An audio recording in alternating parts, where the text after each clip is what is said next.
अतः सप्तसुरी दुर्गा शिववाच देवी त्वंगभक्तशूलवे सर्वकार्यविधाय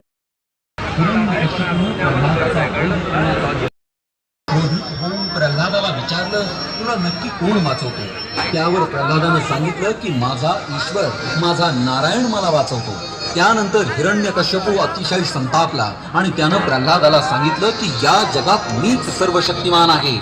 तुझ्या नारायणाचं अस्तित्व या जगात नाही. तुझा नारायण जर या खांबात असेल तर ये म्हणावं माझ्यासमोर. आणि मग उन्मत्त झालेल्या हिरण्यकश्यपूनं त्या तेजोरूप खांबावर गदेनं प्रहार केला.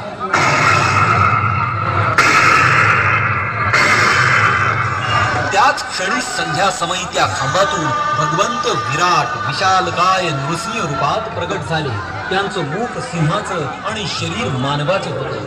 भगवंतांनी हिरण्यकश्यपूला उचलून मांडीवर घेतलं आणि हाताच्या तीक्ष्ण नखानं त्या दुष्ट दैत्याचा पोट फाडून वध केला.